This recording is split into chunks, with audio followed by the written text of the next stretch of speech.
Rappelez-vous, je vous avais récemment fait une vidéo sur les nouveaux checkpoints ECPT et K0T que l'on pouvait tester directement sur Google AI Studio. On avait aussi épluché X pour voir ce qui avait été généré et franchement, les résultats étaient à couper le souffle. Mais aujourd'hui, on est de retour pour parler d'une mise à jour assez importante concernant la sortie de Gemini 3.0, qui devrait normalement sortir demain si tout se passe bien. Deux nouveaux modèles sont actuellement en phase de test sur LM Arena, Lithium Flow et Orion Mist. Ces deux modèles affichent des capacités de codage impressionnantes avec des compétences quasi parfaites en conception front-end. Et ils résolvent même des problèmes de programmation complexes avec une grande facilité. Le modèle Lithium Flow est un modèle mystérieux apparu récemment sur LM Arena, qui est une plateforme publique de benchmarking pour les grands modèles de langage. Et il a été publié le 19 octobre, c'est-à-dire il y a quelques jours seulement. Et il est largement supposé qu'il s'agit d'une version préliminaire de Gemini 3.0 Pro de Google, principalement à cause des schémas internes de nommage utilisés par Google. Orion Mist, quant à lui, serait très probablement Gemini 3.0 Flash. Ces deux modèles représentent donc une avancée de Google vers une IA multimodale encore plus puissante. Lithium Flow excelle particulièrement dans la génération d'interfaces utilisateurs et de graphismes. Il se débrouille aussi très bien avec la création de rendus visuels complexes,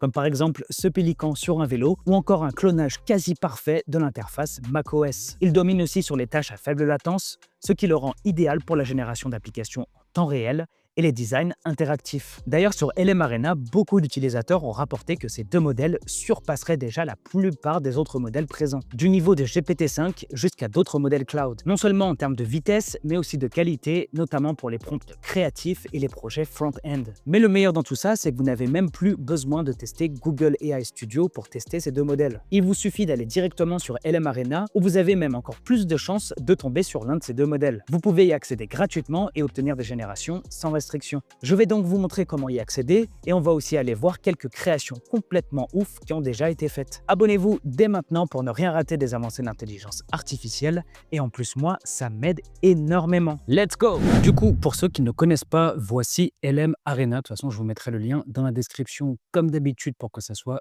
facile d'accès. Une fois que vous arrivez sur l'interface, vous allez pouvoir vous créer un compte. Vous avez donc le mode battle où vous allez avoir deux modèles d'intelligence artificielle anonymes au début qui vont faire une battle en fait pour pouvoir faire la comparaison des résultats en direct. En deuxième, vous avez side by side où vous allez pouvoir en fait choisir deux modèles d'intelligence artificielle parmi la liste pour faire en fait une comparaison. Donc là, par exemple, si j'ai envie de faire Gemini 2.5 Pro et faire la comparaison directement avec Grok 4, ça va être tout à fait possible en écrivant ici un prompt et vous allez pouvoir en fait sélectionner les modèles que vous voulez. Le problème, c'est que les modèles furtifs comme Lithium ou encore Orion Mist qui nous intéressent aujourd'hui ne sont pas disponibles dans la fonctionnalité side by side. Et enfin, vous avez Direct Chat où en gros, ça va être une utilisation beaucoup plus classique où vous allez choisir un modèle et commencer à converser avec. Pour espérer avoir la chance de tomber sur un des modèles furtifs de Gemini, on va devoir aller sur Battle. On va donc lui donner un prompt dans un premier temps. Donc là, par exemple, je lui ai dit, fais-moi une application de calorie tracking pour les sportifs en préparation physique. Je voudrais que ça se fasse en HTML, CSS et JavaScript. Et vous allez avoir en fait les deux modèles d'intelligence qui vont être pour l'instant anonymes, en fait, qui vont travailler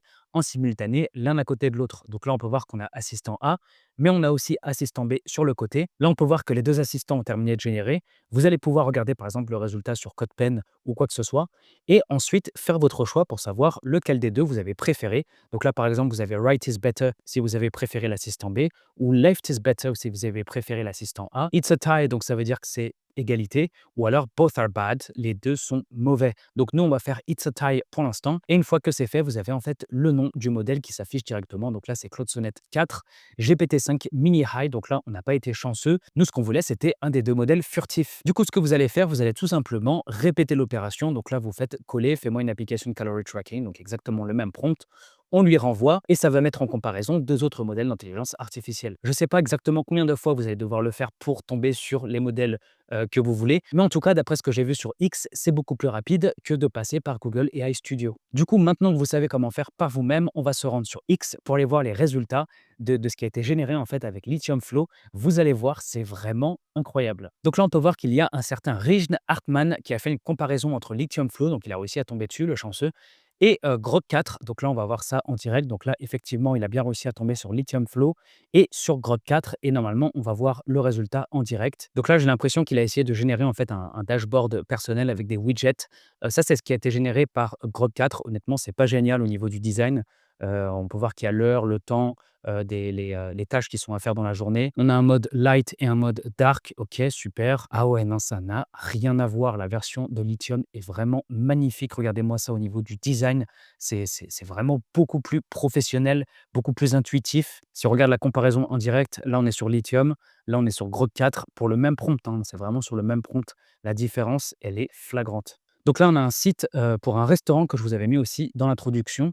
On peut voir qu'il est vraiment très, très bien fait. Franchement, je l'avais déjà vu, auparavant. Le site est magnifique. Les animations sont très fluides, il est assez classe. On peut voir qu'il y a déjà un système pour passer commande, directement. Donc c'est vraiment un site web très professionnel. Franchement, ça me plaît beaucoup. Donc ça, c'est pareil, c'est un prompt qu'on voit souvent pour tester les nouveaux modèles d'intelligence artificielle, c'est le Bouncing Ball. Donc celui-ci a été réalisé avec Lithium et c'est très intéressant, de voir comment est-ce que les petites boules vont réagir à la gravité, à la friction, à la vitesse, et cetera. Là, on peut voir que les mouvements sont plutôt réalistes. Là, on peut voir qu'on a une comparaison entre Lithium Flow et Claude Opus 4.1 sur une vision en fait d'ensemble des pièces qui composent un drone. Donc là, c'est vraiment très intéressant de voir ça. Et là, on a la version de Claude Opus 4.1 qui s'en rapproche pas mal. On est donc ici sur le fameux clonage de l'interface de macOS. Et là, franchement, je suis bluffé, du résultat parce qu'on avait déjà vu ce prompt-là avec le checkpoint ECPT. C'était déjà très bien fait, mais là, c'est carrément réaliste, en fait. On dirait vraiment une interface de macOS à quelques détails près. On peut naviguer sur le net, aller sur Baidu,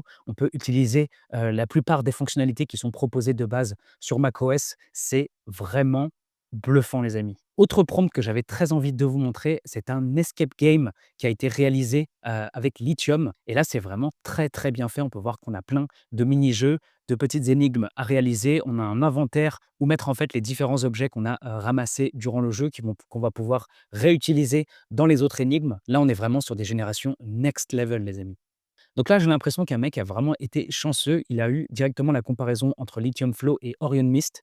Donc là, sur le même prompt, j'ai l'impression que c'est un jardin japonais, qui a été fait dans un style un petit peu, cubique, c'est-à-dire Minecraft.